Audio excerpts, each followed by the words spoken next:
And what?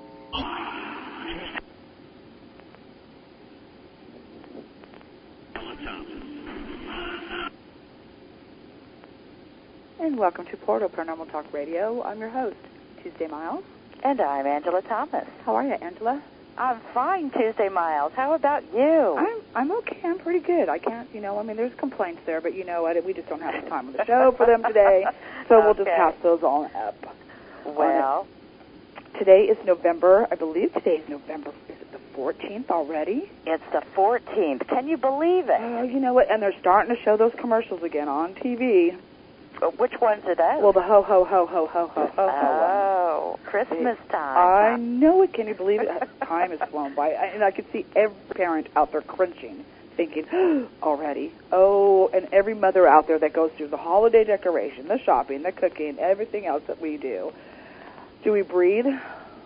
Well, I tell you, Tuesday, I've already heard Christmas carols on radio already. Oh, my gosh. I have a family member here, of course, that loves Christmas carols, and we'll sing them all year round. So it's just, and I kind of have to say I've toned them out by now. But well, go ahead, Angela. I have to tell you, Tuesday, I'm really excited about our first hour of the show because we have Anna Maria Hemingway. I know. I just picked up her book. I have it in my hand right now. Practicing Conscious Living and Dying. Fabulous book. I have to say to our listeners that I have read Anna Maria Hemingway's book, and it is very inspirational. And I believe that when you read it, you'll say the same thing. Absolutely. And she's got so many personal stories in here, which I love. I love to read people's personal stories. And, and whether or not the fact is that you get something out of each one of them. I mean, or you can relate to something that somebody else has gone through. And to me, that makes personal reading. It does. It really does. And so we have on the phone right now Anna Maria. Welcome to the show. Good to be with you. Thanks for having me. Oh, you're welcome on it. What made you do this book? Let our listeners know really what inspired you to write this book. Well, what inspired me to write the book was that I went through the dying process with my mother, and I found it to be a profound experience on many different levels. One was a kind of psychic energy that comes through during the dying process that really changes our views, about the meaning of life and the meaning of death itself and how they're inextricably linked. But the other reason was also that I noticed during this period what a hard time we all have, getting our heads around this notion of death and what it means in our life, and that there's very little literature around, certainly very little that's uplifting or inspirational in any way. And I think that, my own experiences taught me that beyond grief and suffering, which we all go through when we lose somebody, very close to us, is also the idea that grace enters at particular moments in our lives and can give us the chance to be our most authentic selves. And I think that this is a situation that we're all called to deal with during our lifetime, and being prepared in a certain way, or even being curious about death rather than, running a mile when the word is mentioned, can actually not only help us deal with these situations, but perhaps give us a whole different idea of what death might actually mean. Because, when we won't allow ourselves to investigate or be curious about the one thing that we can be sure of in our life, we actually also shut out the possibility that, death is only a transition to another level of consciousness. And I think that during the dying process, as I said earlier, a lot of psychic energy is released, and we get these glimpses of a hereafter or a life beyond the one that we know, and that certainly comes through in the stories, that I collected, and many of them are to do with that kind of phenomena, which might occur through a near-death experience, or a deathbed vision, or an after-death communication, or simply being with somebody and being fully present with somebody that we care deeply about on that journey with them. And I think it opens us up to, finding dimensions of ourselves that perhaps we didn't even know existed beforehand. And certainly, obviously, can help with the grief and grieving process when we have perhaps another way of trying to look at, what death actually might represent. Well, Anna Maria, when I was reading the book, I kept on thinking, how did she find so many inspirational stories? Because, a lot of people, when they lose a loved one or a friend, they are in the grieving process so deeply that they don't stop to, sometimes recognize the blessing in all of that, their experience with those that are passing from this world into the next. So how did you collect inspirational stories? Well, I think there's 2 points to that question. I think the first one is that grief, like love, is probably the most intense emotions that we can feel as human beings, and that both have the capability of transformation. So a lot of the people that I actually got stories from were people who had gone through the grieving process, and as many of them say, there is no escape. When we lose somebody, we mourn for the physical presence of that person in our lives.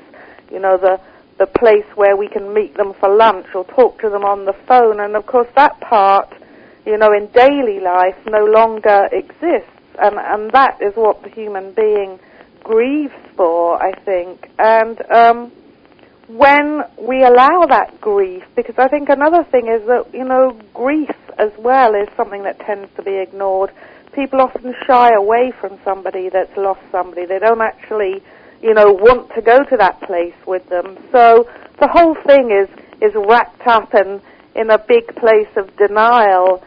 But many people, when they've let that tide of grief work through them, realize that they are different. They are different from when they went through that process.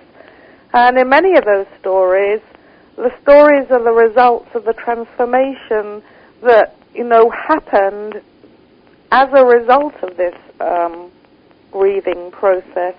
And I didn't actually have to look for any stories. I decided to write the book, and the stories just came by themselves. I'd meet somebody who had a near-death experience, or, who'd had some after-death communication that was really powerful, or had lost someone and their lives had been changed, and they kind of just snowballed. And I very much felt that, my mother's death was a birth, if you like, in the manifestation of this book, and that she was very much involved in the process.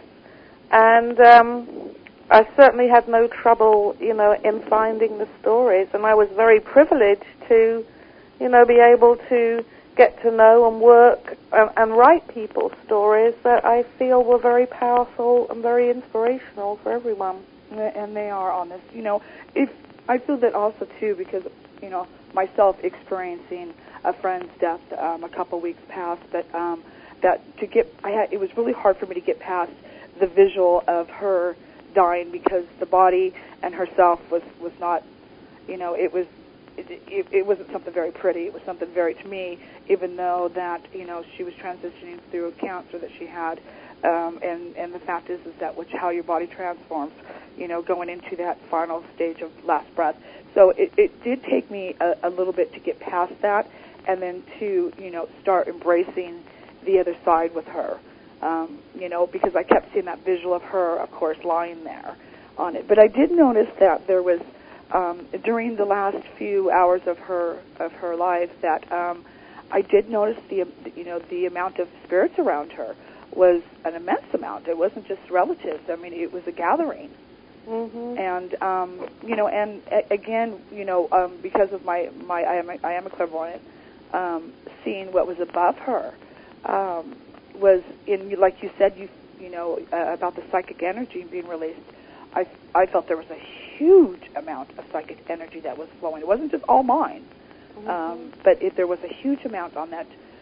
And so, do you feel from that you've had others talk about that too, about that comic, about the psychic energy being released? Oh, yes, all the time. I think one of the things is that, the power of, say, after-death communication, which, many people have. We have the idea that, it's only mediums or only certain people that are able to have some kind of communication with their loved ones. But I think often the signs are so subtle that, our reasoning mind dismisses them or thinks they're imaginings. But most people that I know, when they lose someone, are definitely aware of some kind of indication that their loved one is still around. And like I say, these can be very subtle signs. The night of my mother's funeral, I was staying in my parents' house, and I walked up the stairs, and in one specific little area of the landing, I could smell her perfume, and it was just so strong that I just stood there for a couple of minutes, and there was nowhere else, and there was not a bottle open, or, the house had been sort of without her presence for at least a month by then. So I think that these type of energies really exist, and it's really an idea of becoming aware of them. And when you were talking about, your friend, I think, one of the most powerful forms of after-death communication, when people often, have very, very vivid dreams that are certainly different from other kinds of dreams, and the person does appear to them and speak to them. Sometimes they're actually able to even touch each other. These dreams are always visitations, because I think, one of the problems is that although we'd all very much like to see a deceased person in the flesh, we certainly wouldn't be ready for that, and most people would, faint with terror. So I think that's one of the reasons that, these kind of communications are often very subtle. And I think they're extremely important because, as you say, when a person is dying, I had the same experience with my mother, that when they have a long and painful illness, the images that we retain are sometimes very painful. They are of somebody whose body has become weak and, frail, and it's very painful to see somebody in that position, or rather to see the physical body go through those changes. Absolutely. But again, with my mother, I had such a powerful after-death communication from her, in which I actually saw her, as a young woman again, vibrant and healthy, and wow. that, she wanted me to see her like that because she knew the memories that I carried were of someone suffering and struggling. And I found that to be, a very powerful, transformative communication for me. And I certainly, as I started to research and write the book, I found that many people also had similar experiences. And often, before somebody dies, they have deathbed visions. You described seeing spirits around your friend, and certainly, prior to death, often deceased relatives or friends or some kind of religious imagery does appear to the person, and they'll often be talking to them, or, there's very much the feeling that there is someone present with them. And I remember very clearly a few years ago going to visit a young woman who was in hospital, and she was dying, and it was very sad, on the outer reality, because she was the mother of small children, and it was very painful, the whole situation. But when I walked into the room that she was in, it almost felt as though you were in a church or a cathedral, Even in the ravages of death, she was beautiful. There was something so serene and beautiful about her.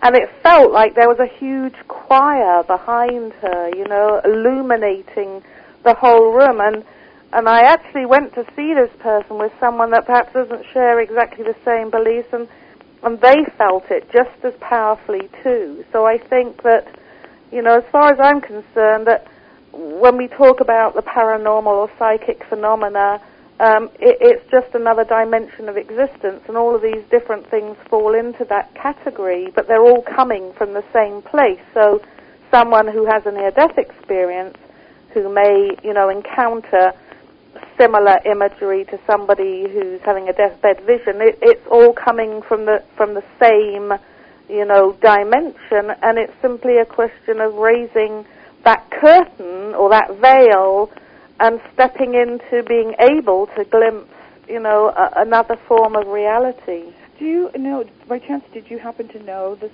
person's faith or belief system and what they believed in before they passed? I didn't actually, because I went as a visitor, and I really knew nothing about the young woman really at all, except that she was in the final stages, and her family had gathered, and it, like I say, it was almost two-dimensional, or three-dimensional. There was the, the family gathered, the sadness, and yet at the same time there was another presence there that was, so strong that I never forgot it. It seemed to be one of the most strong impressions for some reason. I think perhaps during your studies with the near-death experiences, did you find that, speaking with people and knowing about what their faith is based on, or what their beliefs are, what happens to them after the death of their body, that there was different experiences with the near-death? I think we all have varying different mythological backgrounds and cultures. By that I mean, the symbolism that represents what would be holy or, a higher power or God, however you want to interpret that, is different. So a person who is Christian, for example, may well see, Christian imagery, Jesus, angel, something like that. Perhaps an Indian person will see an Indian God. I think it's how we, translate that imagery in our own mind due to our own cultural belief systems. But, they're all representing the same thing, just in a different guise, as it were. Well, Anna Maria, I want to go back to what you just said a few minutes ago about near-death experiences, because, when I was reading your book, there were a lot of stories that had very similar, or a lot of people that had very similar experiences. And one that I found most striking was the music. They talked about hearing the beautiful music. One even mentioned about they saw a field of flowers, and they heard music, and then they noticed that the flower was actually producing the music. And they speak of the great light and unconditional love and no judgment. What can you tell us about those near-death experience stories that you've written on? Well, I think, one of the main features to me, to begin with, about the near-death experience is that, there's all sorts of controversy and medical, scientific research going on, and certainly it's very up in the public, arena right now, the near-death experience, because we have cases happening all the time.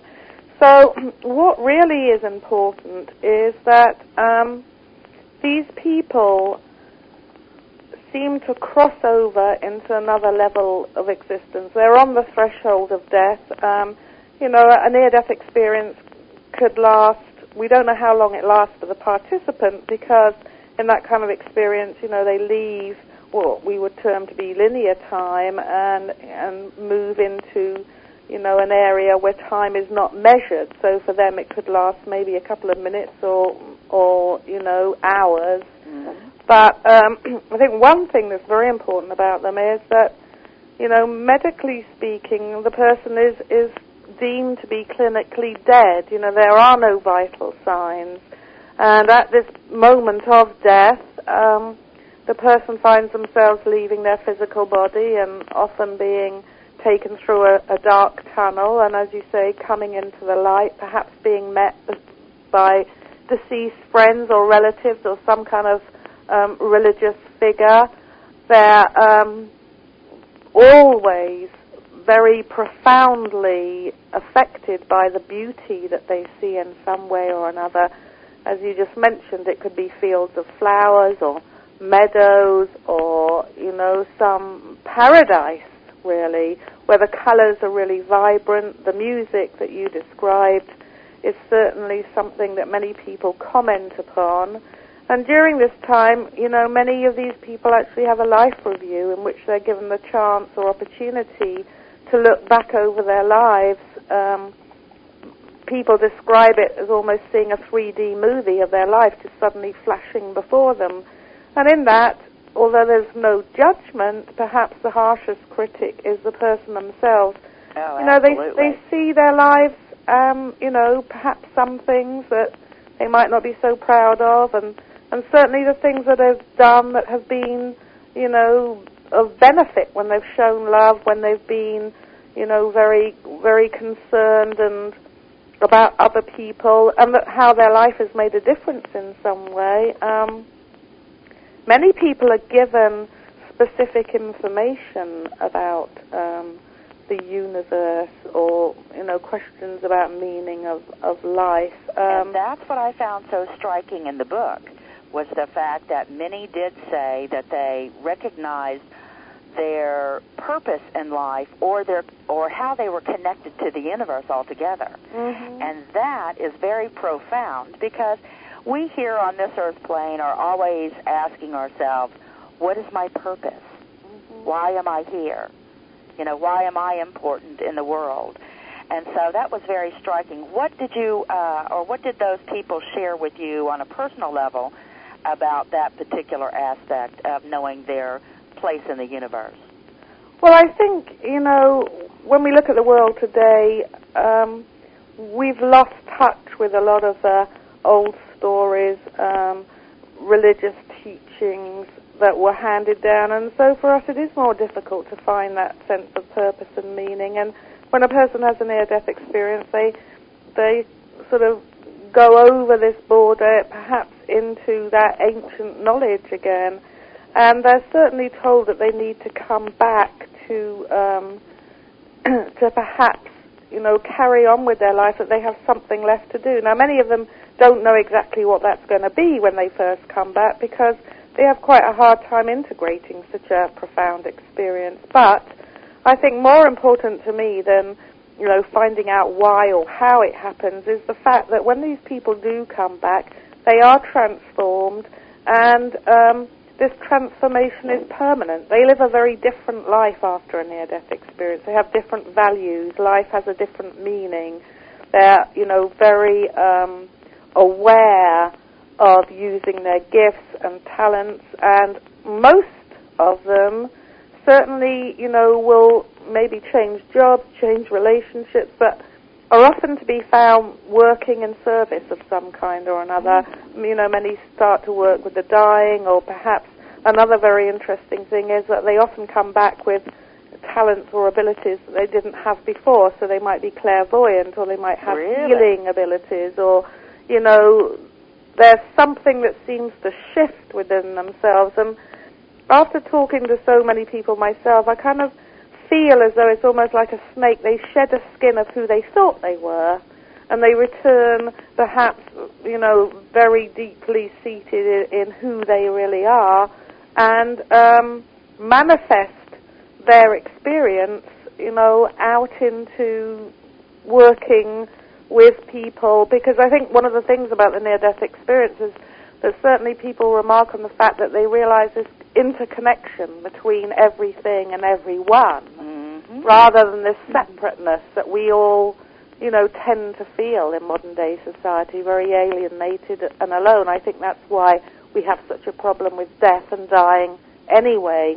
Right, and that holds so much truth to it. But I'm also thinking, too, that if the fact is that, for instance, that we have a horrible person here, and yes, they still do have some beliefs about the other side that would put them in that meadow, or hear that music or the choir and so forth and stuff. And here it is that when they experience a near-death experience or death themselves, that are they still going to experience that beautiful setting, or are they going to experience something not so nice?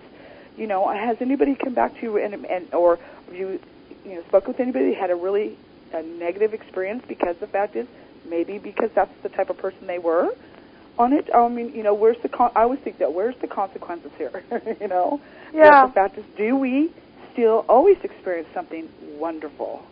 Well, there are people that have not had such a wonderful experience, although in the end it has taught them the same kind of message. And, there's different areas of thought on this.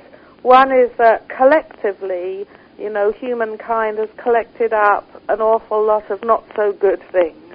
Mm-hmm. And in that collective unconscious, some people actually talk of the tunnel experience, the darkness that most people come through to come into the light. Some people seem to get stuck in that darkness. And for some reason or other, they are stuck in that place that, there's an awful lot of awful things that happen on the earth and that they're collectively stored as an energy.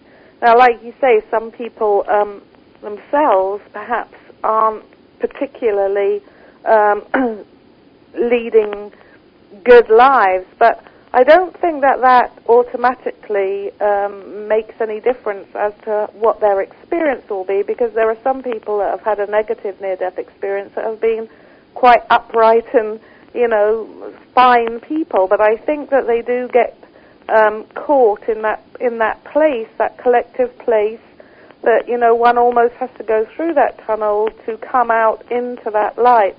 Now, a lot of people will say that a negative near-death experience is one that isn't a complete experience, that they go into that tunnel place and then for some reason, that's as far as they go. But there are some people that have had a negative experience and it has turned into a benign experience. Often when the person has turned around and asked for help, where am I? This is terrible, please help me. Right. And help comes immediately. So, there's a case of a complete atheist who had a near-death experience and totally transformed his life and became a preacher and, so you can see the radical kind of change. Really? Yeah, but even being large changes. Oh yeah, but being an atheist, whether they had a belief in God or not, there's still, no matter what your faith or religion is, there still has to be a belief. The fact is that you're going to die. I guess the fact is that you're not knowing what to expect. That after, is there two separates, the body and the spirit? And I guess maybe some people's beliefs are there's just the body and that's it. That there isn't no feeling afterwards, no experience afterwards. Once that body's dead, that's it. And then, this is what I always say. I would love to be standing at the end of that tunnel when we get people like that, because I have to say, I would probably crow and laugh and say, "I told you." Well, Tuesday, I'm sitting here laughing over your statement there. But one of the things that I would have to say, and Anna Maria, tell me if you've thought of this. Do you believe that those people that have experienced negative experiences, being stuck in the tunnel or having, no sense of direction when they're there, do you think that they're going through this based on their own fear of death? It's very difficult to tell, because obviously when we talk about all these kind of things, we're talking about a mystery, and we can't fathom the total mystery. There are some people, that might just need a wake-up call, that live a life devoid of meaning and authenticity, and need something to really shake them up. And certainly they do get a good shaking up. So, I think one of the things is that the near-death experience really illuminates is the fact that, we hunger for a taste of the numinous in life, something of the sacred. We have very little left in the form of ritual and rites and, sacred history. And so we yearn for it. And I think people that have a near-death experience actually have that kind of transpersonal,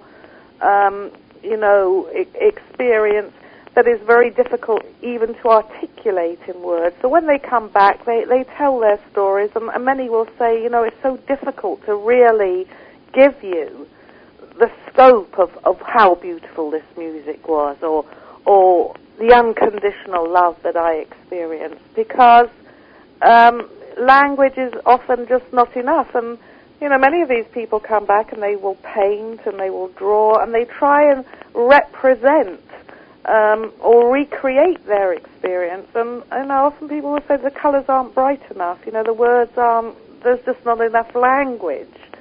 So we talk about something that we is really difficult sort of to understand in all its dimensions.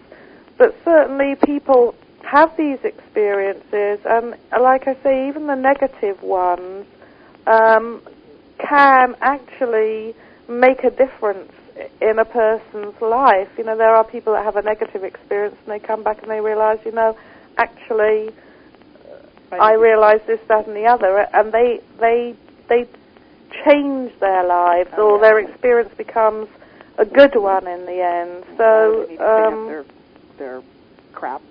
I'll say it until I'll say it again. But I think that we need more of those for having somebody to experience that thing. I think the fact is that, I need to stop it. Look, listen, I need to be a better person. Please, we need more of those. Mm-hmm. Unfortunately, we don't on it. But, also, too, we've had, Angela and I we've had this, a couple of guests on that had near-death experiences, described seeing columns of spirits all in the columns. And of course, so many others have in different descriptions. But I want to ask also, too, because in one of the stories, it talks about this one woman, and after the death of one of her daughter, I believe it was her daughter, that she wrote, that she decided to do writing greeting cards for people. And we hear that so much that people are inspired after the death of somebody, and they are no longer, they're doing a foundation, they're inspiring new cards, they're creating some new business out of it, whether it's, for nonprofit or for not. But, it seems that there's some inspiration also, too, after the death of somebody who you've loved. Well, I think so.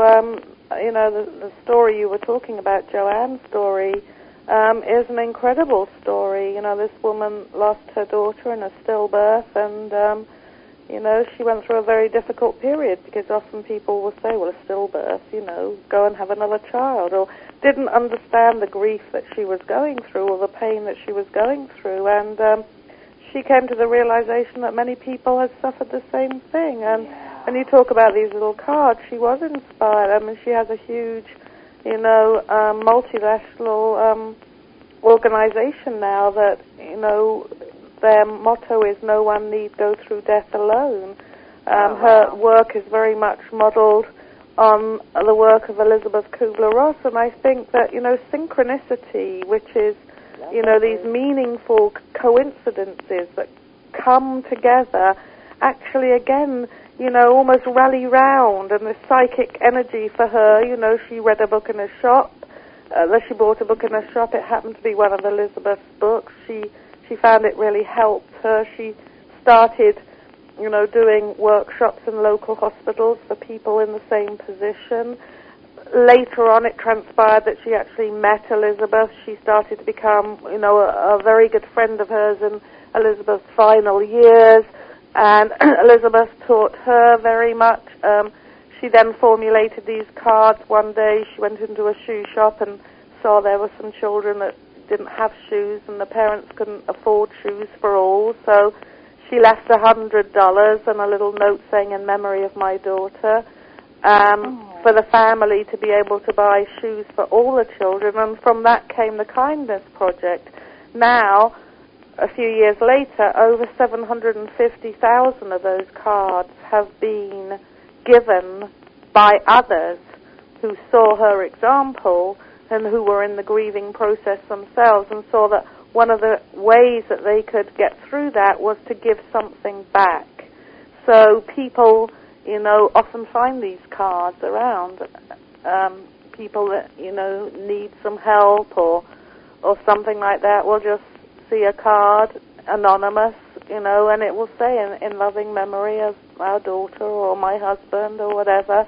And so, we see that from Joanne's baby Cheyenne, who, really's life was like a spark, that it's rebounded through the world in all sorts of millions of different ways, and I think that gives us again this idea of the mystery of life, that we don't know to others throughout the world and throughout the universe. We don't know how, we measure things in our time, but Cheyenne actually didn't even live in the world, yet her existence, did something incredible, or that energy worked through her mother. So, again, we have that mystery, but we can see the results of something beyond, the expectations of a person in that kind of a situation.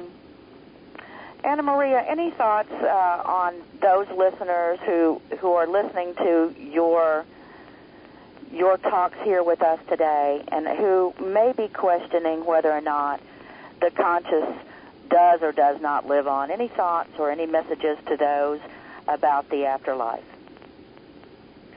Well, I think when people ask me that question,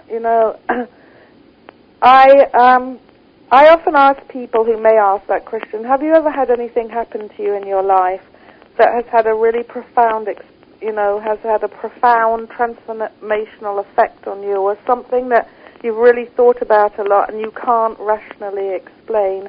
And that could be a number of the things we've been talking about, or it could be just some coincidence that was so strong that or it could be seeing a flying saucer or whatever. And yet to date, I've never met a person who has said, no, they've never had an experience of that kind of in their life ever.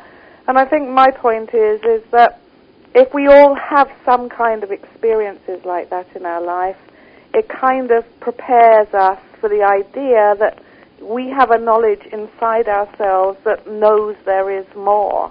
It's elusive, but we're reminded of it, often in our lives, and that, we just need to pay more attention when those things come up in our lives, because that is the mystery. Well, Anna, let me ask you something. Did you not go to Arizona a couple of months ago as a speaker? Yes, I was actually going to do that, but unfortunately my father was ill, so I had to cancel that. Well, is there any places in the United States that we can catch you in the very near future? Well, I hope to be going to New York in the spring to do some different events. I'm not quite sure yet. In fact, I've been actually working on finishing my second book at the moment, and so I haven't been out that much, but from January onwards next year, I plan to be doing all sorts of things. So, when that's arranged, everything will be up on my website, and, there should be quite a few things for people to... Anna Marie, can you give your website out? Yes. Just give your address for us, please. www.practicingconsciouslivinganddying, which is the title of the book as well, so... Absolutely on it. And for more information also, too, you can always find the information on Portal. I'm sitting here, and I apologize, but the fact is that these stories are, this is the thing when I say when people write, if you can hear the author's voice, or if you can feel that emotions as you're reading, then you've written an excellent book. And I have to say that there's, I can hear the difference from when you're writing and from when the stories of others that they're writing, and it's I have to say it's hard to put down. It really is, because the stories are so full of compassion, and you just want to hug the person who's gone through that, and the amazing amount of courage for somebody to tell their story to others is a good thing. Well, I think there's a lot of messages in the book, and one of course, I've said again and again, very inspirational. But also I think that the message is for us to get the most out of our lives and to be happy with those that we know and love and spend time with them. And that there really is not a fear. After reading this, and I have to share with you, Anna Maria, I let my own elderly parents read this book. And I think that, those that are up in years tend to start questioning, I'm getting closer to leaving this earth plane and what's going to happen. And I have to tell you that they almost felt very relieved, like, like, thank goodness. So I think that this book accomplishes many, many things, and those are just a few of them. So I thank you for taking the time to write the book and sharing those stories of others with us today. Now, you mentioned that you are in the process of writing another book. What's that about? It's actually about the mythological imprint of the near-death experience. One of the things that really interests me is the fact that, for example, a near-death experience and all the things we've been talking about aren't just modern-day things. They all have a really long history, and that history tells us the same message.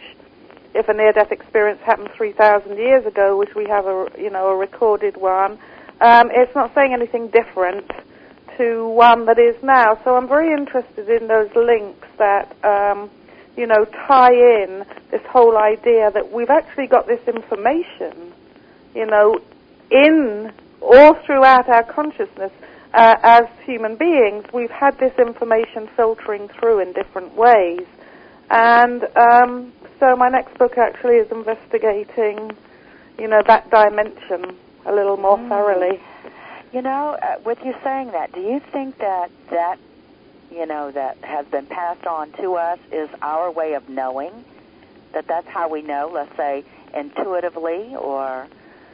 yes, I do. I think, in early primitive societies, their consciousness was actually not split off like ours. So they looked out at the cycles of the moon or the cycles of nature, and they just assumed that they must be the same. Nature constantly renewed itself, and they just believed that they too must do the same. Now, as we evolved, a split became apparent, and we lost that fundamental knowledge, but it's still there, and it makes itself very present in this kind of archetypal presence, in a near-death experience or after-death communication or deathbed vision. And when I talk about archetypal presence, I'm talking about the figures that people see, that they will see Jesus. Well, Jesus is an archetypal figure because it's a figure that's in human consciousness and has been for thousands of years. So,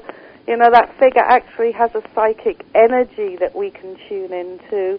And so I think that we just reawaken something, within ourselves that we've actually lost contact with. And, I think one of the sad things is that we have lost contact with the fact that we are part of the natural cycle of life in the natural world. We're not standing outside as an alien species.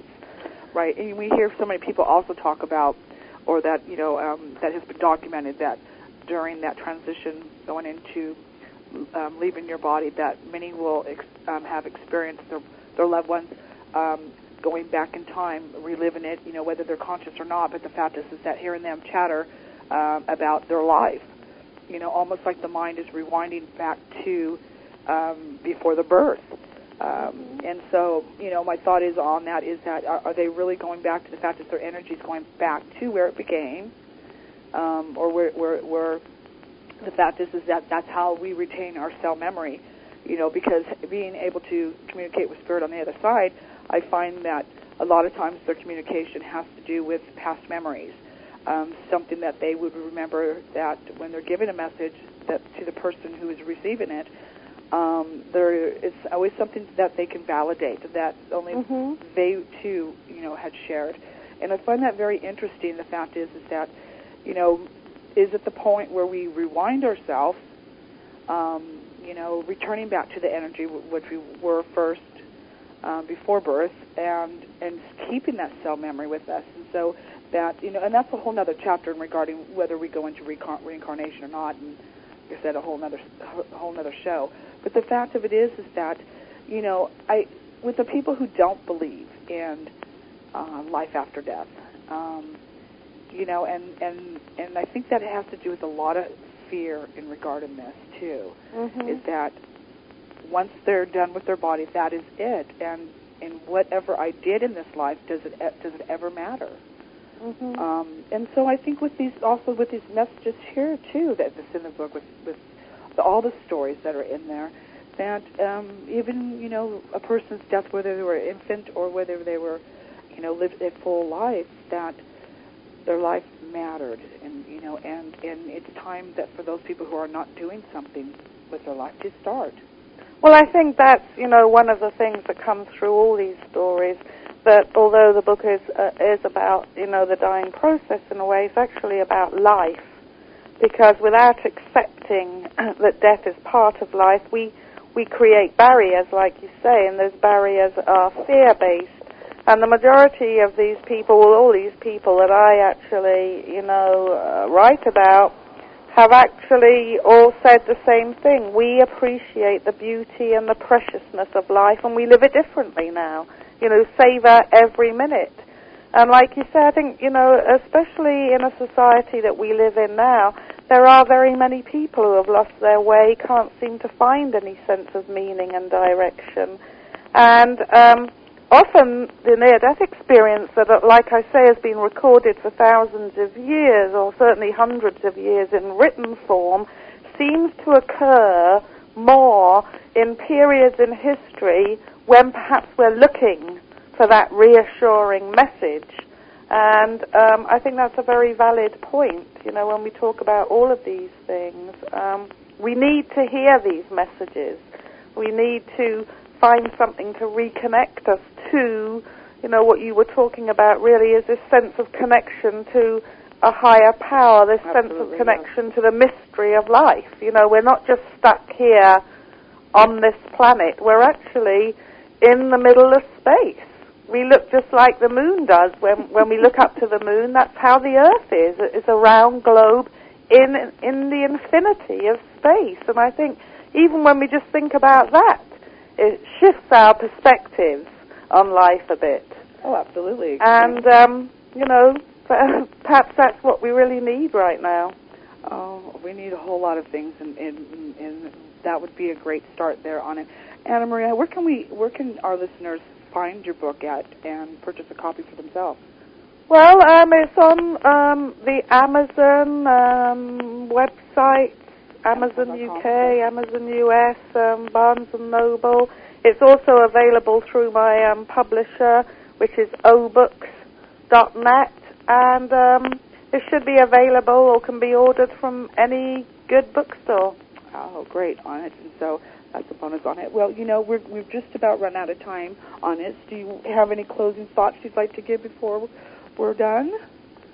Well, I just hope, that the message of the book, certainly, for people that may be going through the grieving process or with somebody that, is sick or, finding that place of needing to perhaps, have a fuller understanding of what might be going on, in their lives at that particular time and the difficulties, hopefully we'll find a message that will bring them some comfort and hope during that process.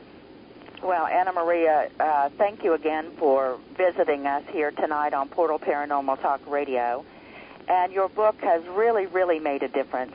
I think, it would make fabulous, fabulous gift to those friends and loved ones to recognize the value in living, as well as recognizing the wonderful afterlife ahead. So, God bless you, Anna Maria.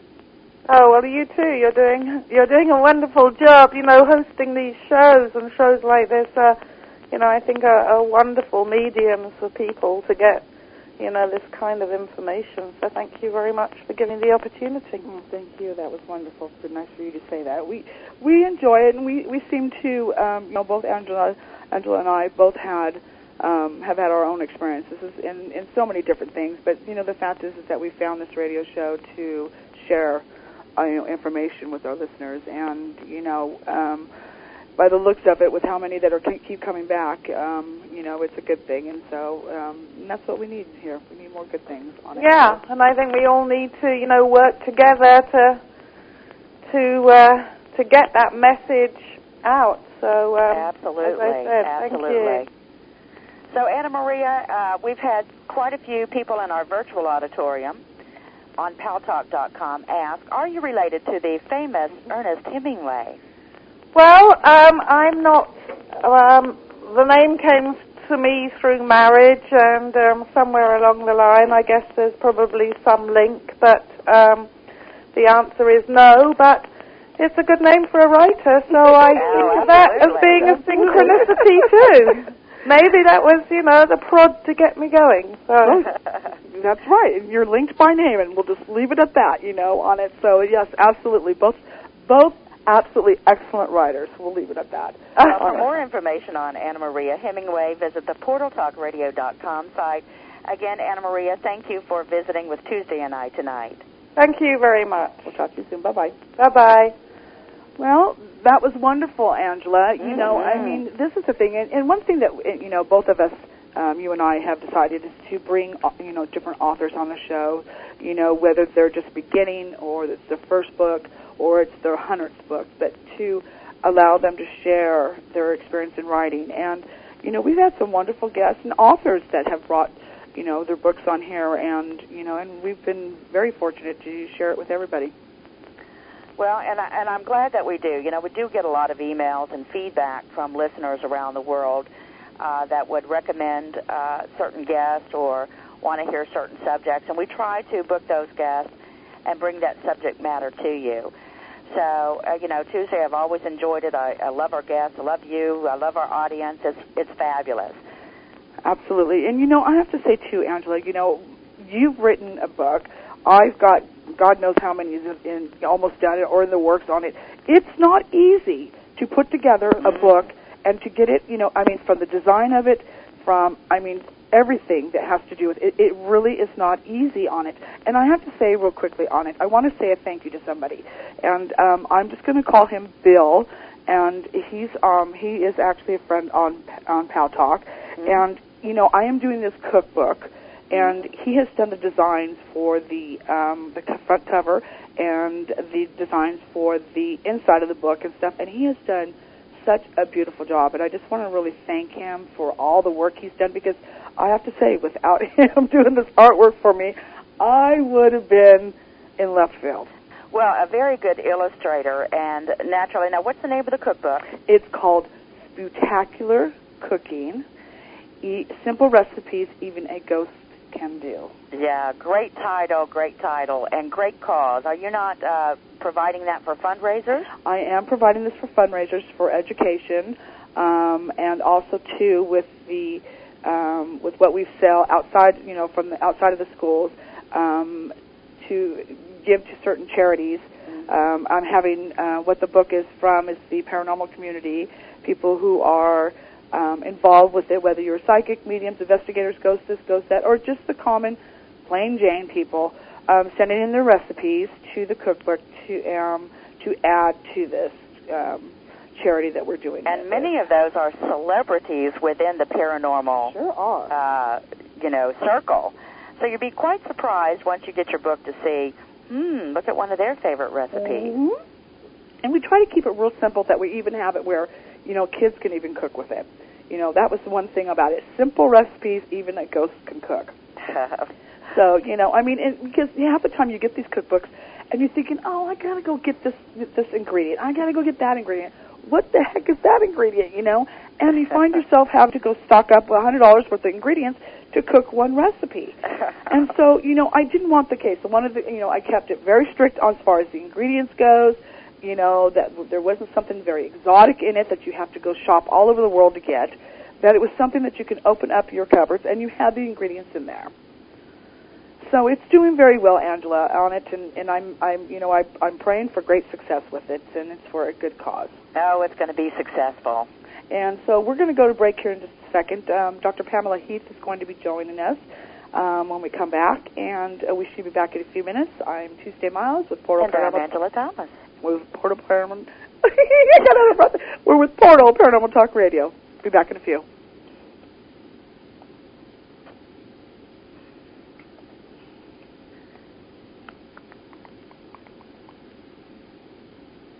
Back to Portal Paranormal Talk Radio. Gone.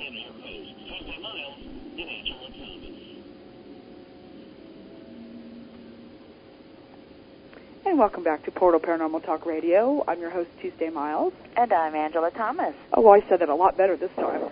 I swear You the did. cat stole my tongue on my exit there. Well, that was a great interview. It really was. With Anna Maria, and thank you so much, Anna Maria, if you're still listening, for joining us today. And we've got our second guest on the phone. Angela, why don't you introduce her?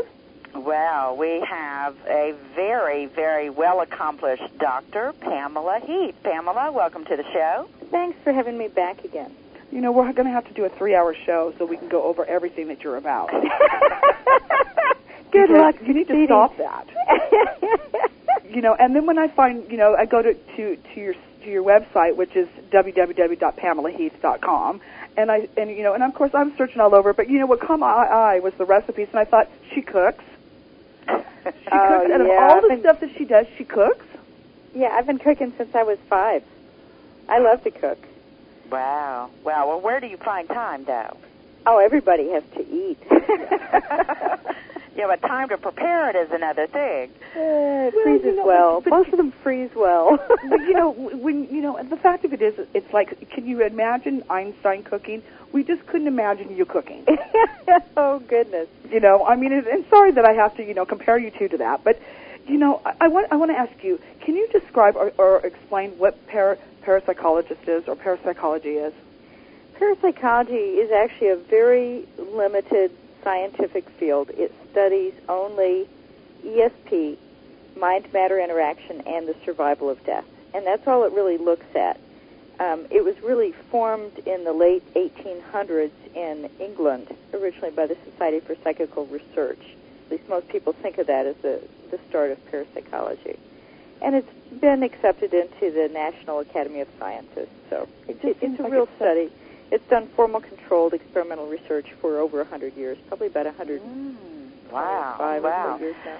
Well, Pamela, let's talk about one of your books. I know you've written many, but you have a book called Suicide, What Really Happens in the Afterlife. Can you tell us a little bit about what made you write this book? Well, this is co-written with John Klimo, who was the head of my dissertation program when I was getting my doctorate in parapsychology. And, anyone who's been a grad student knows you spend a lot of time in the office of your advisor. And he would often talk about an experience he'd had where he was asked to put together some information about what suicide said from the afterlife as a form of bibliotherapy for a woman who was thinking of taking her own life. And the thought was if she really knew what she was getting into, she might make a different choice and not be... And why is that? Because with the exception of assisted suicide for the terminally ill, the spirit realm says there's no real advantage to committing suicide because you just have to go back and face those same trials and lessons again, and you might as well do it this time. If people only knew that before they did that. It's not like they burn in hell, but it's like it's not going to get them what they want. And certainly if you read the material of traditional suicides who take the lives of healthy bodies, they're just full of regrets. Yeah, just all kinds of regrets. They truly are. And I have to say that I've had visited, some of those spirits visit me on it, and they're just, they maybe weren't happy campers here, well, they're just not happy campers there. Oh, yeah. Yeah, you take your psychological baggage with you. It's actually easier, I think, to let go of it on this side of the veil. But that's true. And the other thing that I always want people to know is that there is help for you while you're alive. So if you're struggling, as many people are right now in today's economy, listen for your spirit guides. They'll try to talk to you in quiet moments between thoughts, whether it be in meditation and prayer, at night. Just try to still your mind and listen, and they will try to help you. Absolutely, or just grab the phone and call somebody. Yes, the suicide hotline. There's, what I saw is a lot of these people say after they killed themselves, when it was too late to change their mind, they realized that there were people who loved them and who cared about them and that they could have turned to for help, and they regretted not having done so. Oh, absolutely, and I can't tell you how many of the spirits come back and say, I made a mistake, can I come back?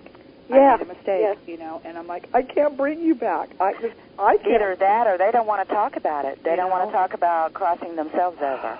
Well, some of them actually do it thinking there is no afterlife, and those are kind of the saddest in some ways because they keep trying to kill themselves over and over again in the afterlife because they can't get it through their heads that they succeeded. Wow. Oh, yes, absolutely. I really never thought about that they repeat the same thing over. Oh, you know what? I mean, having to do it the first time and being successful. But I do notice that there are some people who have tried it, 5, 6, 7, 8 times, and they're never successful in doing it. Is it because they're meant to stay here? I think there's different reasons for that. Sometimes I think it's luck. Sometimes it's that their unconscious mind, doesn't want to follow through. Sometimes it's a cry for help, in which case one hopes they get the help. Right. There's all different reasons. I sometimes it's just plain luck. Well, Pamela, in the book you had listed the 10 commonalities of suicide, and number 1 was the common purpose of suicide is to seek a solution. And I think that when somebody is in such profound pain, that the only solution to stop it right then and there would be to cross themselves over. Yes. What is your thoughts on that? Well, yeah, I think that is a driving force for a lot of suicide. Unfortunately, what they find when they've crossed over is it doesn't get them what they want. Right. That they don't leave anything behind. They're still, and a lot of times it's like, even in this world, to a certain extent, we all have filters. We have colored glasses with which we view the world, and we distort things. And some of these people felt like they had no friends or things like that. They felt very othered, very much us and them, or me and the rest of the world, and like they didn't fit in.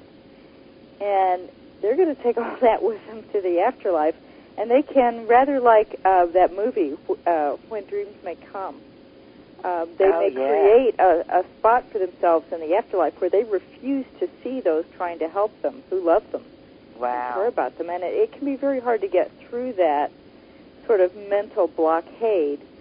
That's where actually living mediums sometimes can get through to these people easier than those in the spirit realm.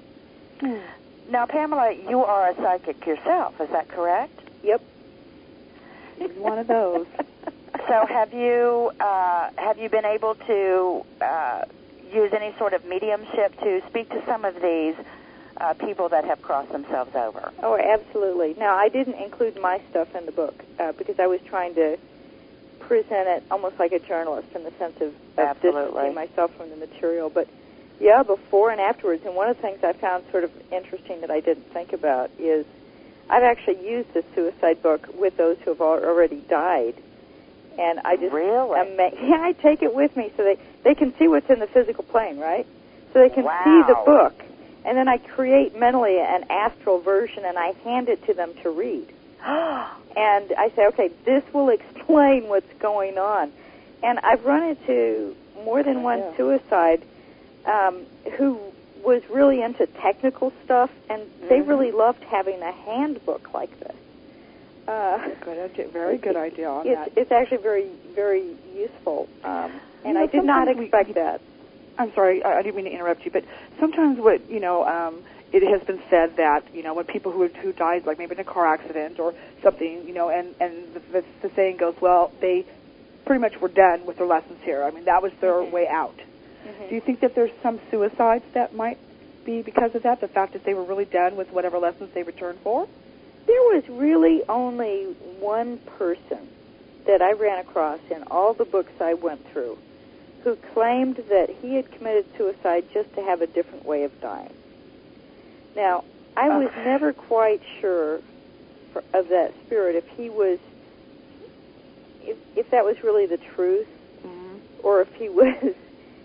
It was actually a very young spirit. It was someone who had died by asphyxia. He'd hung himself to get high. And he said that was what he had done just to have a different way of dying because he died every other different way. But nobody else said that. Okay, well, that's good to know on that. I'll make one other exception. We're talking traditional suicide. there were some assisted suicides who said that was part of their life blueprint. Oh. Yeah, there were some of those. Hopefully, one thanks perhaps to open up other people's minds to this. The other and there are more states that are allowing that to. Yeah. How do you feel about that? This book kind of changed my mind on it. I still would not myself, as a physician, be comfortable providing euthanasia. It's just not something I personally would want to do. But I developed much more acceptance of it, and it's something I find in an odd way. It's hard to even put this in words. It's like, as long as a person has really made a thoughtful choice, talk to everybody around them, everybody's in agreement, everybody's okay with it, and they are terminally ill, then it's an acceptable choice. It's certainly not considered murder by those in the other side, and that was a little bit of a surprise to me. So I think it's for different reasons, though. If you have assisted suicide because somebody has terminal cancer and you know that they are going to eventually suffer with that before they're passing, that's more of a merciful act versus someone that might have some sort of, deep depression or fractured self-image. Yeah, but there's also the thing that some of the spirits who did assisted suicide, a few of them said, you know what, I kind of missed out because I was supposed to go through a certain amount of suffering, or I was supposed to allow somebody else to take care of me, and I shortchanged myself here.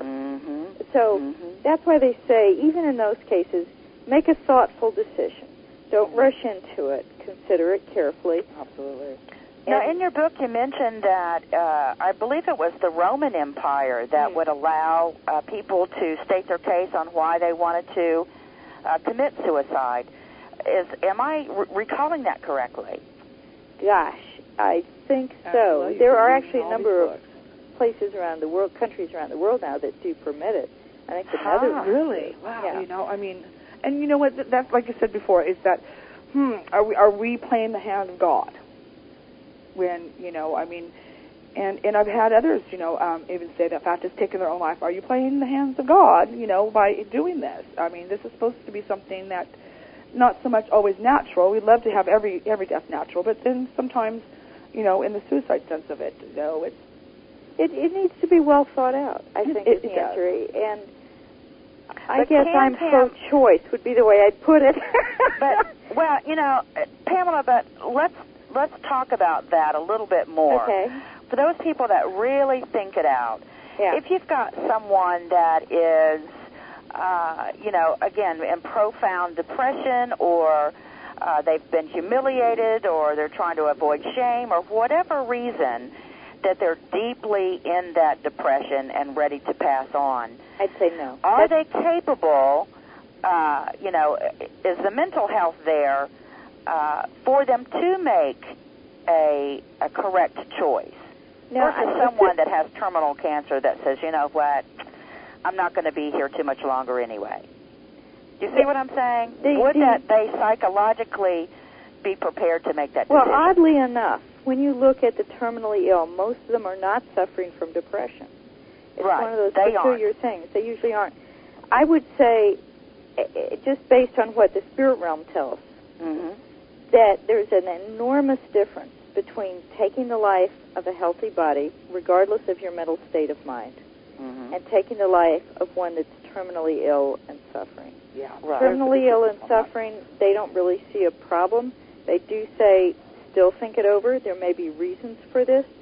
Make sure that you and those around you are comfortable with this. Pamela, where could our listeners purchase a copy of this book?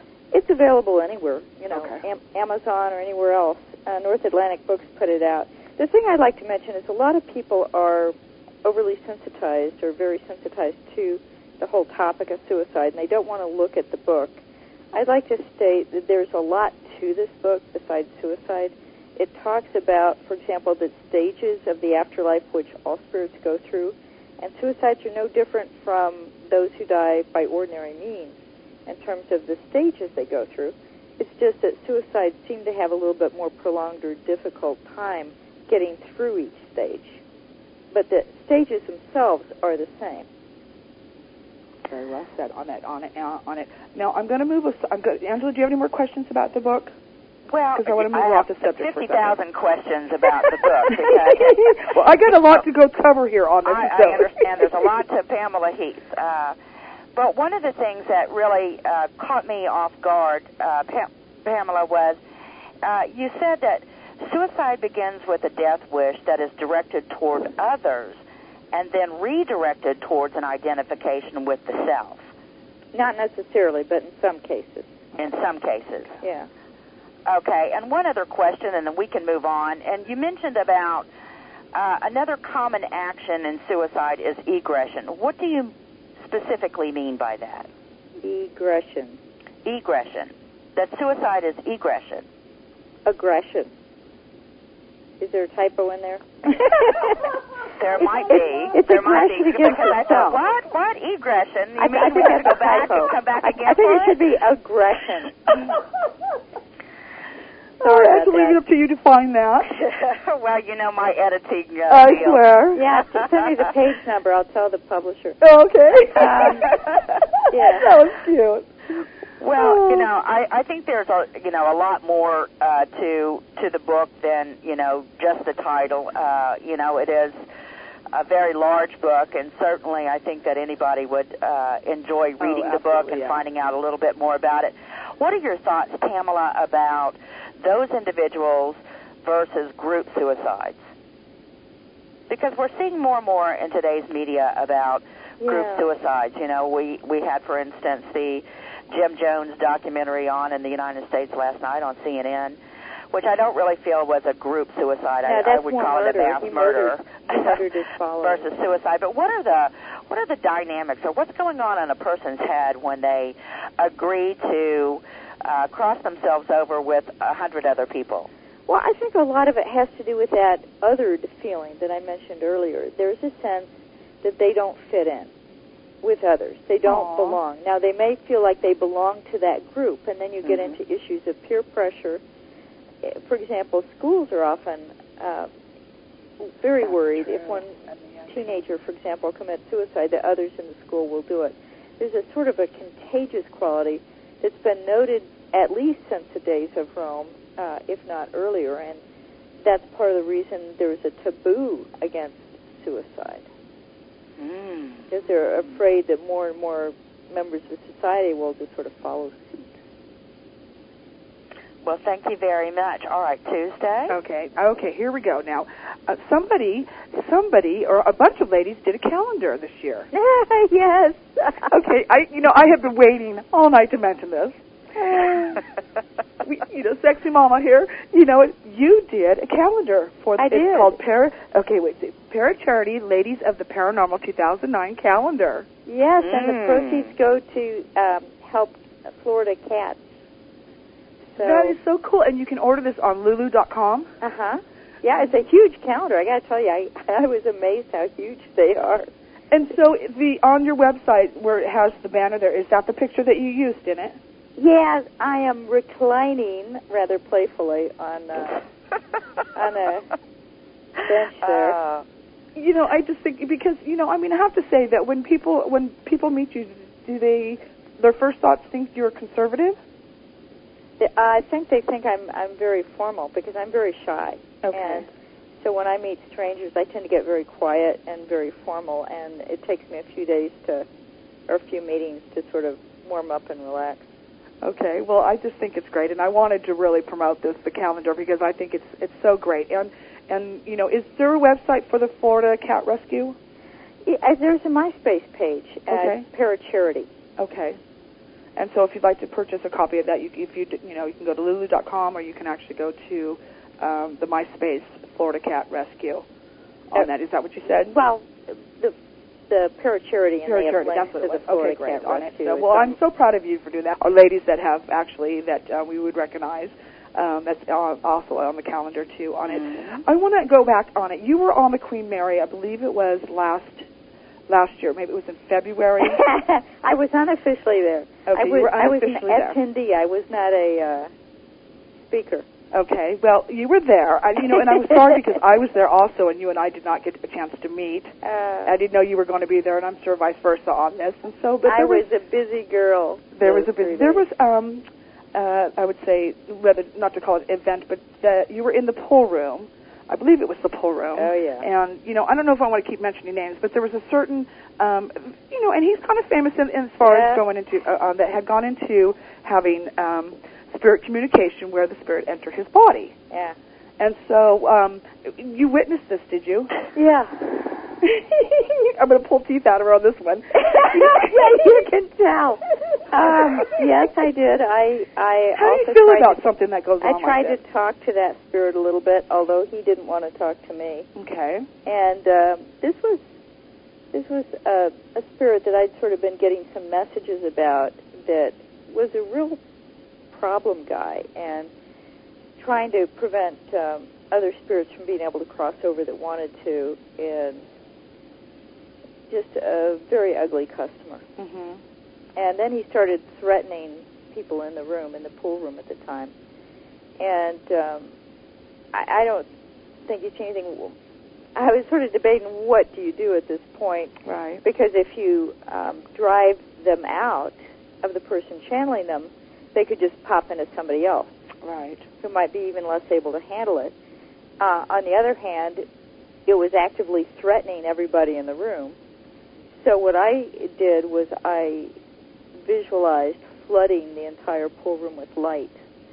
And I noticed at that point it decided to withdraw. But it's sort of a interesting question. What do you do when you essentially have a large number of potential hostages? Very true. And a really nasty spirit. Does that answer your question? Well, hold on, Angela, 1 second. But my thought is that, being that the fact is that, first of all, if you had not witnessed somebody doing this, actually, it can be kind of frightful because you're not understanding that this person who you're, knowing and the personality is no longer there, and that something else is inside of them. Yeah. And not knowing the fact is that could this happen to anybody at any time? And is there certain responsibilities as a psychic or as a person who is involving themselves in ghost hunting should prepare themselves first before doing this? Uh-huh. Oh, boy. Well, yes. I do think that if you're an experienced psychic, that you should definitely shield and prepare, and that you have a responsibility to protect those around you. And that's why you may have noticed when I was thinking about it, I was, one of my key thoughts is how do I protect people so that the spirit cannot harm them. Mm-hmm. It can enter anybody who has basically a belief in the paranormal and who doesn't know how to shield for themselves or has very weak shielding. I think a lot of the people who go to these things sort of get a certain amount of entertainment quality out of the drama and being scared and stuff, and I think that makes them a little bit more vulnerable than if you're calm, because in some ways, especially ugly spirits, they can use fear and anger and things like that as a doorway in to sort of slide into you. Mm-hmm. And where you do your best is to be just very, very calm or very loving. Either one is pretty good protection. You can visualize yourself with white light. Ironically, the people who tend to be best protected, besides a good psychic, are the total skeptics. They don't believe it can happen, and a lot of times they can do a pretty good job of blocking it. I could see that happening. Go ahead. It's not part of their worldview. It just becomes an automatic shield. Well, speaking of all of that, Pamela, you now have an agency called the Paranormal Consortium. Is that correct? Well, it's not an agency. It's a new organization which was founded by Donald Bates, who has a background as a police officer and private investigator. And what he saw in his work was that all this conflict between ghost groups and sometimes just a lack of knowledge or lack of resources. And so he got together a large number of people, including myself, Lloyd Auerbach, Annette Martin, Pete Haviland, the Ghost Divas, many others. And we're trying to create a site that will provide resources and information for ghost investigators. And this includes everything from legal do's and don'ts, in different states, investigative skills, basics about parapsychology, psychic development. We also want to encourage research, ethical behavior, and cooperation between groups. One of the things we're going to be doing soon, and in fact probably within the next week, is we're going to be posting on the site a survey. And we're hoping that all kinds of ghost investigation groups and individuals take the survey and let us know what they want, what they would find the most helpful for us to provide. And we will do our best to provide those resources on the site. Finally. The link to the site is www.paranormalconsortium.com. And rather than spell that out, let me just say there's a link on my website. So if you can't spell it out, go to my website, go to the link well page. As the Portal Talk Radio website. Yeah, right. Yeah, or Portal Talk Radio. I think this is a much-needed idea. That's why so many of us have volunteered our time to do this.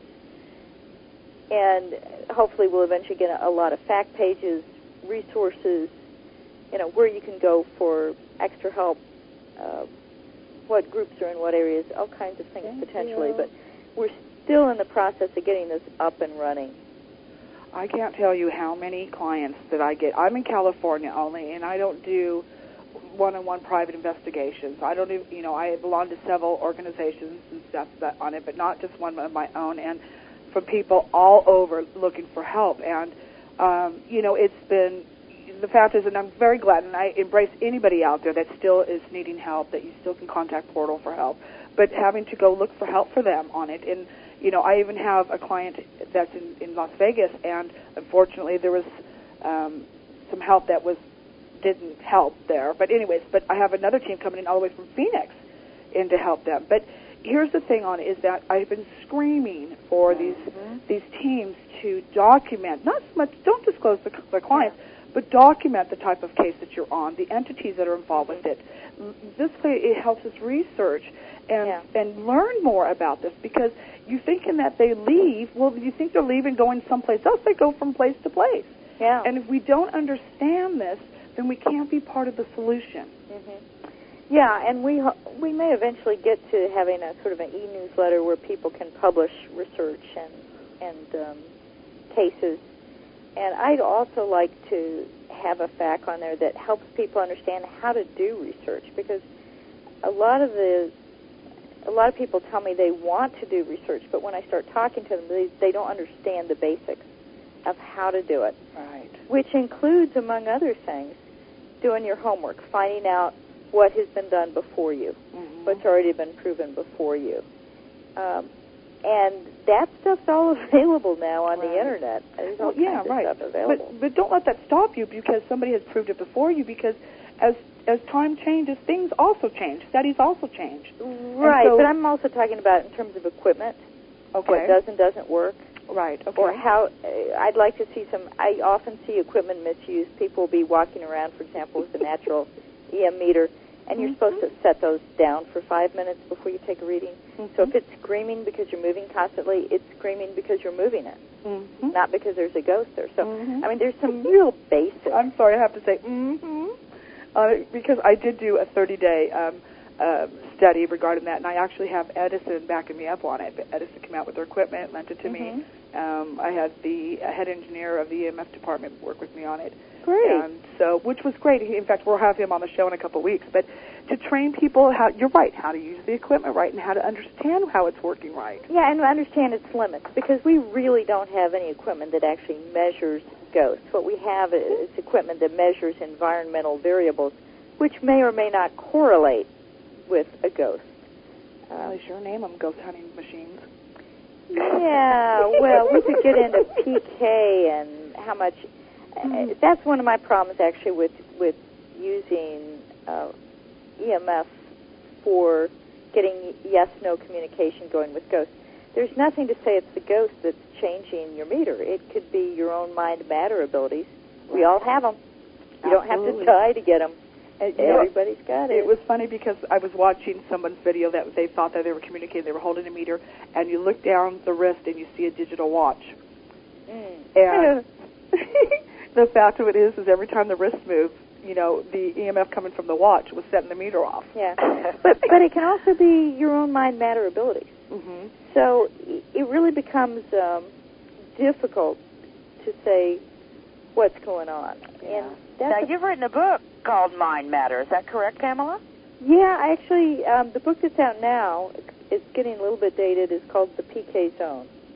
And I am working on its updated version, which will update the research to this year. And it'll be called Mind Matter Interaction, the Stories, Research, and Theory. It's about 3/4 through, so don't expect it until next year or the year after. It just depends on whether I mainstream publish or self-publish this one again. Right. Well, you know, I mean, it does say that on your you know, your website. Be patient. I've got these all this, you know, my sticks in the fire here. So. I got sidetracked 6 months ago, but I'm getting back on track now, and I'm actually making some very good progress. Believe it or not, what has bogged me down a little bit is the joy of finding new research that I keep wanting to add.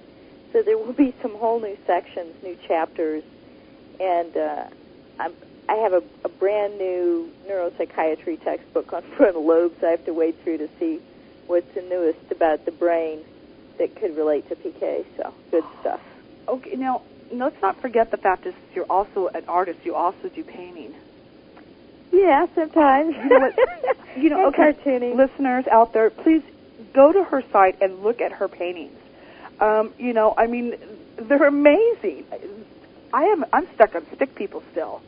Ah, well. But, you know, I mean, look, I mean, okay, now I'm down with the guy, it's not the naked guy frontal, but the naked guy back. You know. I only had one art class, and that art class had us painting a number of nudes.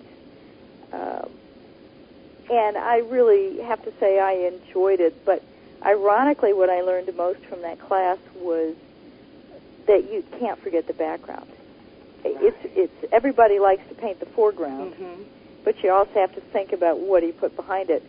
If you look at, for example, one of the earlier pictures is those dragons, the little dragons that are getting ready to steal the picnic from some innocent soul. And originally that was just a still life of the fruit and the plate, and then I added in the background as a whole separate painting. Well, I absolutely love these. I mean, you've got just a variety of. There's just so much on, and the tunes. You call them tunes. I like the cartoons. I've been cartooning since I was second grade. I love cartoons. You know what makes a person smile is to read a cartoon, you know, and follow the cartoons on this.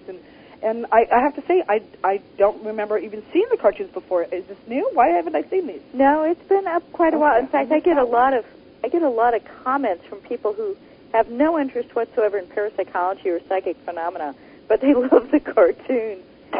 Especially ballroom dancers can really relate to the dancing cartoons. Okay, and I'm looking actually on the artifacts where the lens stuff, the basket, and you know, and this is something to compare with actually on, especially with orbs. Everybody thinks they have an orb in their picture, that it's spirit orb, and maybe it is. The majority of them are not, but you know, also too is you've got the examples on here. I mean, even snowflakes. Yeah, and as a psychic, I can tell you there were no spirits there. Wow. There really weren't. It's artifact. I would have to say this explosion in orbs on the internet, and you're seeing everybody gradually and reluctantly come around to this conclusion, is due to how easy it is to get artifacts with digital cameras. They have very small lens apertures. It's very easy for dust reflections or lens flare or micro droplet of water to get on the lens, and you can even get CCD malfunctions. Wow. I'm sorry, Angela, go ahead. Well, no, go ahead. You got a light reflection artifact. I mean, it's just amazing, the list of artifacts. I could go on and on and on. Oh, absolutely. But you know, and maybe that you can answer this, and you know what it's called. There's the type of condition somebody has where they see faces on everything. Do you know what that's called? No. Read it. I cannot recall it. It almost sounds like a joke to me, but okay. No. There actually is a name, Oh. and there's actually a name to this condition where people see faces on everything. You know, the fact they're looking at it, they think, oh, there's a face on this. If they're actually, okay, now I'm really going to have to start researching, looking for that, right? It's actually a condition. Yeah, it rings a vague bell, but I can't remember either. Okay, Angela, your turn. Well, Pamela, I want to lean a little bit over to the Office of Parapsychology. What is your role in all of that? Are you a researcher? Yeah, I tend to do what I call experiential research, which is what it's like for those who do it, or in the case of mind-matter interaction, or what it's like for people in the afterlife. I'm looking at people's experiences rather than proof. And I see. The other thing that I tend to, so I'm an experiential researcher. Whether they're living or whether they're dead, I'm looking at experiences. So whether they're dead, meaning that you as a psychic approach it that way, well, to gather that information? Even as a parapsychologist. When you look at suicide, what happens in the afterlife, that's basically a literature review. Exactly. That's a parapsychologist. Exactly. The only thing I was doing as a psychic was in the last third of the book where we had people channeling suicide bombers and suicide bomber guides. Mm-hmm. I would listen in as a psychic, and it helped inform me what questions to ask. How fascinating is that? But that is, so for example, if I realized that the spirit was telling the medium something that the medium wasn't telling me so I could get it in words, I try to ask a better question so that it would get in print. So suicide bombers, did you find that rather jolting to your spirit when you did that sort of work? No, channeling? But I was actually surprised how much they are like traditional suicides. Really? They don't have the regrets, but most of them are less far along in the afterlife. They seem to move at a very slow pace. Not so much because of how they died, as because they tend to be tightly wrapped in their own stories and beliefs. So it's very hard for them to be able to see a wider perspective, which you have to get to at some point. But what we normally did was we sort of eased people into it. We'd start by talking to spirit guides, and we met this just incredible. It's actually three guides, but they spoke as one. So it called itself Trio, and just very evolved. And that really is my favorite part of the book to reread, because there's some fascinating stuff that the Trio and other guides talk about that I just loved some of the concepts. Well, it's definitely a fabulous book. That's Suicide, What Really Happens in the Afterlife. Tuesday? Yes, I'm sorry, but, she's got so much stuff on her website. It really, truly is. It's immaculate. Oh, thank you, because I am my own webmaster. And this is, I have to say, if somebody doesn't know you and after they've been through your website, they would know that you're immaculate. That she is not a messy person. I tell you, you walk into her house, I'm sure it's spotless. It's because tidy. You're immaculate on everything, Pamela. It's just tidy. It's organized. It's not immaculate. It's perfect. So Pamela, can we talk about the PK zone a little bit? Is that on psychokinesis? Yeah. Now, psychokinesis, that's where one can mentally move things with their mind? It includes all kinds of things. It can be mentally moving things. It can be spoon bending. It can be fire walking, so it can be used as protection from harm. It can be used as levitation, bilocation, the multiplication of food. I finally found that's going to be one of the new chapters in the new book. Is I found some formal research that was done by a dentist in the early 1900s, and on multiplication of food, and he succeeded at it. Very, very interesting research. Have you ever tried to move something, Pamela? I have moved things. I've moved energy wheels and bent spoons. Angela? You know, when you talk about me as a psychic, what I think of myself best as is a healer. As a healer? A healer. Well, you're a whole lot which more is than not that, something but, I advertise very much because I don't want to get inundated with requests. But I actually trained for 6 months with a spiritualist healer in Casadega. And wow, that is amazing. So, you really are very well-rounded, not only as a medical doctor, but in the paranormal itself. I mean, I think that you're covering many major aspects in it. And, you know, with working with Lloyd Auerbach and you doing your own work as well and writing on suicide and all aspects of that and psychokinesis, I mean, you are just really amazing, Pamela. And I have to say, again, to the listeners, Suicide, What Really Happens in the Afterlife, great book. Well, I try to think of myself as a bridge, actually, between parapsychology and psychics. Because a lot of parapsychologists, probably less so than it used to be, but they'll sometimes treat psychics as if they're objects. Absolutely. Because they're objects of study. And that is problematic. Not only have we lost a lot of wonderful people to research, but it also sometimes blocks their ability to succeed. And that's part of why my specialty is experiential, so that I can help people design better studies. Right. Have you noticed that more in paranormal investigation teams are using less and less psychics on their teams? Well, it's going to flow back and forth, but I would say most of the ghost investigation groups I've run into have at least one or two amateur psychics or sensitives in their group. I mean, it's really common. They may or may not admit it, but most of them have it, and they will talk to you about it if you pull them aside. Right. I know. I get my feelings hurt because they say, you can't come on investigations, though, because I have my own little crew that comes with me. I can't help it, or I pick them up all on the way coming with me. And so the fact of it is that determining the difference. Is it the ghost that's here, or did Tuesday bring it? Well, you just have to ask them to step back. I mean, and the other thing is, at least for me, is I know my guides are sort of a different level. If you talk about spirit guides, they usually have a very high vibration. Yeah. Mm-hmm. So from the viewpoint of someone who's sensitive, it's like dialing a radio. You have to dial it down to a lower vibration to pick up spirit. Yes, absolutely agree. And you're using your mind just like a radio tuner, dialing up and down the spectrum. And up high on the spectrum, well, those are spirit guides. You go down the spectrum, those are the stuck spirits. Those are the ones that you're looking for on an investigation, because they're the people who need help. And I do use the word people very carefully. Most of the spirits that you run into are human beings who have died, and they need help. They may be confused, they may be disoriented, they may be depressed.